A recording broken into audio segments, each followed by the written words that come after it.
తారకరత్న వచ్చినాడు, నారా రోహిత్ వచ్చినాడు, ఒక్కసారి వచ్చిపోవయ్యా జూనియర్ ఎన్టీఆర్. ఈ ఎదురు చూపులు ఒకవైపు, పవన్ కళ్యాణ్ పోటీ చేస్తున్నాడు, నాగబాబు పోటీ చేస్తున్నాడు, ఒక్కసారి వచ్చిపోవయ్యా రామ్ చరణ్. ఈ నిరీక్షణ మరోవైపు. ఏపీ ఎన్నికల సమరంలోకి సినీ స్టార్స్ కూడా దిగిపోయారు. మరి స్టార్ క్యాంపెయినర్ స్టేటస్ ఉన్న వీరిద్దరూ ప్రచార పర్వంలోకి దిగేదెప్పుడు? అటు తెలుగు తమ్ముళ్ల నిరీక్షణ ఫలిస్తుందా? ఇటు బాబాయిల కోసం అబ్బాయి తరలి వస్తాడా? అసలు వీళ్ళిద్దరూ వచ్చే పరిస్థితి ఉందా? ఇంతకీ మన మెగాస్టార్ సంగతి ఏంటి? ఏపీ ఎన్నికల సమరంలో స్టార్స్ సందడి పెరుగుతోంది. ఇరు పార్టీల్లో ఇప్పటికే చాలా మంది సినీ స్టార్స్ చేరారు. చాలా మంది ప్రచారం కూడా మొదలుపెట్టారు. అయితే ఇప్పుడు కేవలం ఇద్దరి కేంద్రంగా అటు టీడీపీలో ఇటు జనసేనలో ఆసక్తికర చర్చ సాగుతోందట. జూనియర్ ఎన్టీఆర్ ప్రచారానికి వస్తారా లేదా అన్న ఉత్కంఠ తెలుగు తమ్ముళ్లలో హై లెవెల్లో కొనసాగుతోందట. అటు రామ్ చరణ్ ఇద్దరి బాబాయిలు ఎన్నికల బరిలో ఉన్నారు. దీంతో బాబాయిల కోసం అబ్బాయి రాకపోడా అని జనసేన క్యాడర్ ఆసక్తిగా ఎదురుచూస్తోందట. ఇక ప్రచారానికి మిగిలింది కేవలం 6 రోజుల సమయం మాత్రమే. ఓటర్లను ఆకట్టుకోవడానికి, ప్రజాక్షేత్రం మనస్సు గెలవడానికి ప్రతి చిన్న అవకాశాన్ని కూడా వదులుకోకుండా పోరాటం చేస్తున్నాయి రాజకీయ పార్టీలు. ఈ నేపథ్యంలో అటు జూనియర్ ఎన్టీఆర్ ఇటు రామ్ చరణ్ ప్రచారానికి సై అంటే ఆయా పార్టీలకు తప్పకుండా అది ఉపయోగపడుతుందని రాజకీయ వర్గాల్లో డిస్కషన్ సాగుతోందట. కానీ వారిద్దరూ వస్తారా అన్న ప్రశ్నార్థకం మాత్రం ఇరు పార్టీల కేడర్లో కలవరం రేపుతోందట. టీడీపీ తరపున నందమూరి ఫ్యామిలీ, నారా ఫ్యామిలీకి చెందిన స్టార్స్ ప్రచార యుద్ధంలోకి దిగిపోయారు. అసలు నందమూరి బాలకృష్ణకి మించిన స్టార్ హీరో టీడీపీకి ఎవరున్నారు? కాకపోతే హిందూపురం నుంచి మరోసారి ఎన్నికల బరిలోకి దిగేశారు బాలయ్య. దీంతో ఆయన తన ఫోకస్ అంతా హిందూపురం మీదే ఉంచారు.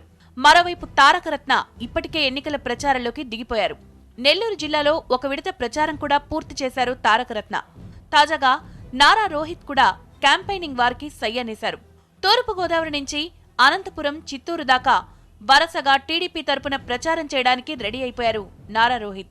ఈ నేపథ్యంలో సహజంగా తెలుగు తమ్ముళ్లంతా జూనియర్ ఎన్టీఆర్ ఎంట్రీ ఎప్పుడు అని ఎదురు చూస్తున్నారట.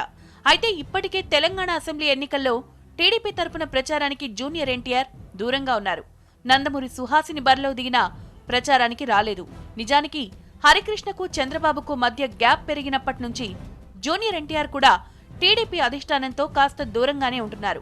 ఈ కారణం వల్లే జూనియర్ ఎన్టీఆర్ రావాలి అని టీడీపీ నేతలు ఓపెన్ గా చెప్పలేకపోతున్నారట.